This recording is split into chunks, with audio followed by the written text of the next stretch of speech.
So yun guys, nagbabalik tayo dito kay ZTE Kiosk, SM City Lipa. Kasi ito, alamin natin yung kanilang latest price list update ngayong January 4. Guys, sa mga naghahanap nga pala ng update ni ZTE, ito guys, good news kasi meron silang mga promo. Then guys, yung mga naghahanap din ng kanilang budget phone, meron tayo dito. So ito, i-update natin sa inyo. Ito si Blade B40 design. Ito, budget phone yan. At syempre guys, sa mga naghahanap ng mga 5G na affordable, ito, meron din sila nyan. Si ZTE Blade B41 Vita 5G. So yun guys, umpisahan na natin ang ating latest update sa kanilang mga cellphone ngayon, especially guys sa mga promo. Ayan. Ito guys, unahin na natin sa mga naghahanap nga pala ng ito guys, hawak natin yung kanilang budget phone. Ito si Blade 40 design. Ito guys, para sa price update natin dito, ito ay 5,999 lang sa mga naghahanap ng budget phone ZTE. So check muna natin yung kanyang design. Ito guys, para sa kanyang internal storage, ito meron na tong 6 GB RAM. Then extended po ito ng 5, so magiging 11 GB RAM po yan. Plus 128 na po ang kanyang internal storage. At para po sa display guys, ito yung display nito, may kalakihan na rin.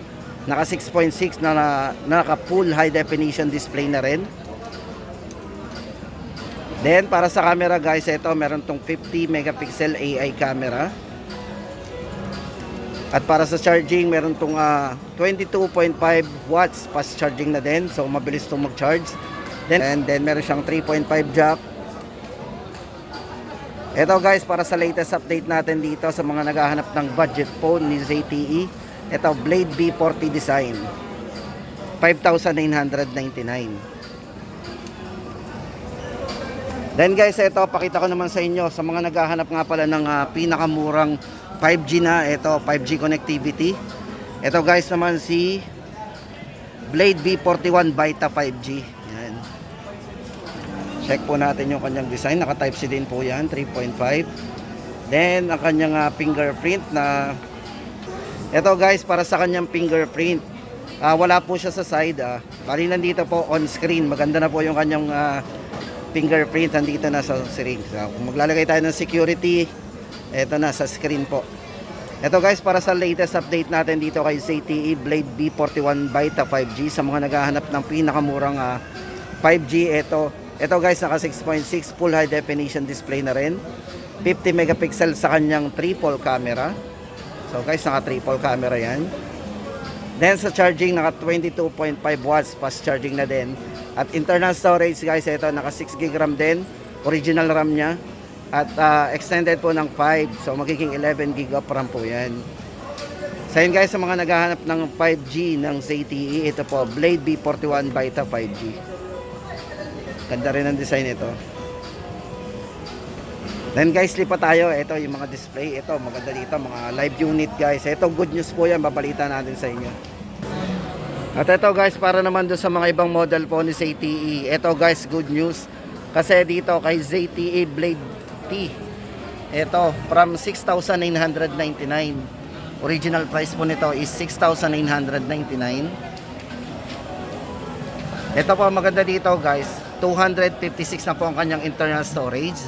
Then ang original RAM nito is 8 GB RAM na.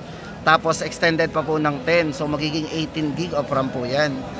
256. Then ang good thing po dito guys, ito ay may discount pa. Less 500. So magiging na lang to, 6,499.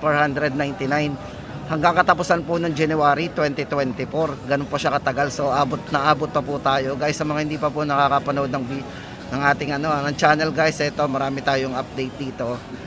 Especially guys, ito kay ZTE. Sa mga naghahanap ng naka-discount, yan.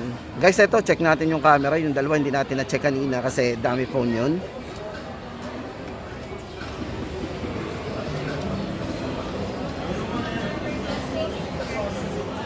Yan.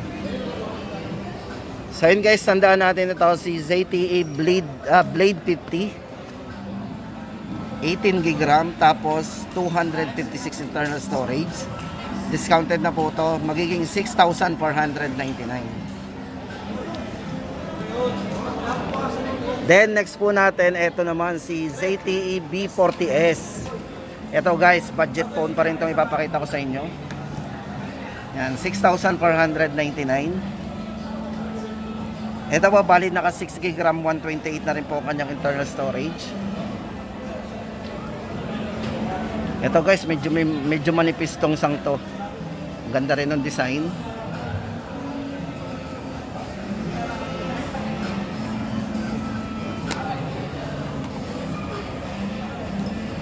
Kung manonood tayo dito ng movies, tama-tama guys, kasi ito para naka-bezel-less to eh. Ang gilid oh.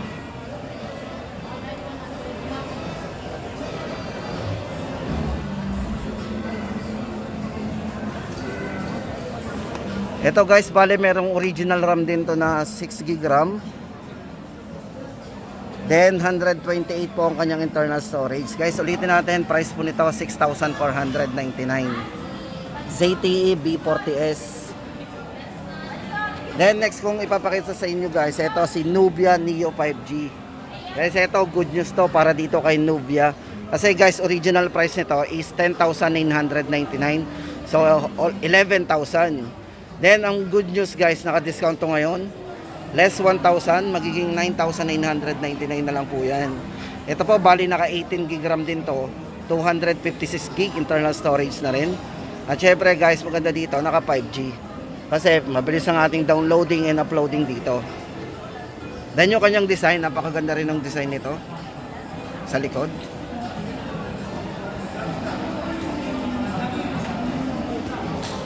Check po natin yung kanyang cam.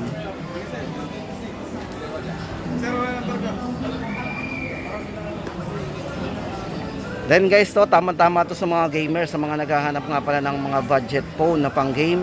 Then tama-tamang pang-recommend sa inyo guys to, kasi ito naka-sale pa to. Check po natin yung kanilang specs and parameters. Guys, ito para sa kanyang chipset, ito ay naka T820 octa-core max 2.7 GHz. So gano'n siya kabilis.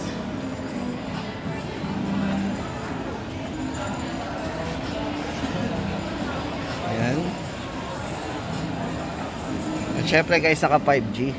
So yun guys, ang latest update natin dito kay Nubia Neo 5G, 9,999.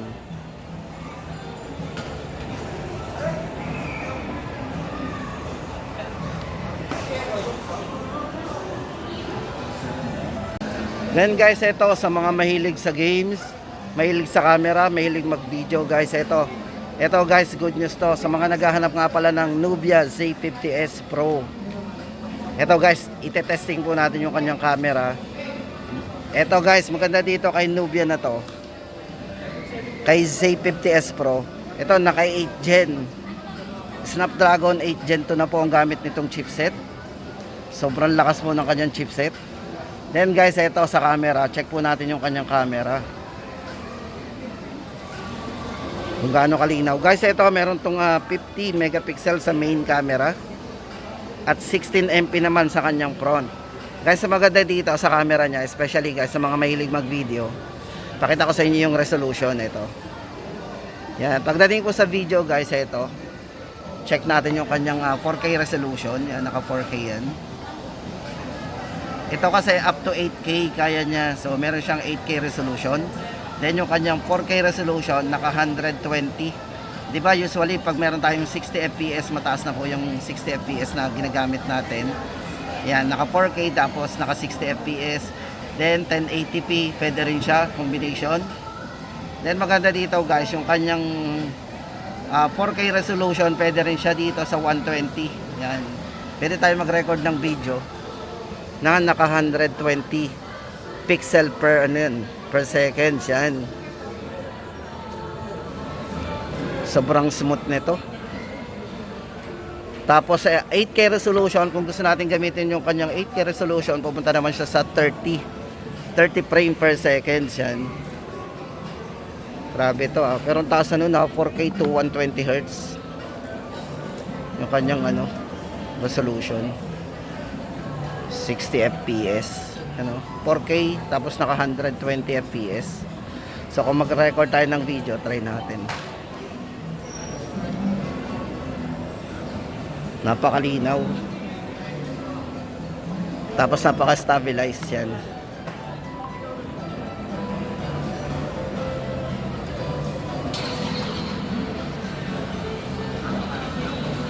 Smooth na smooth yan.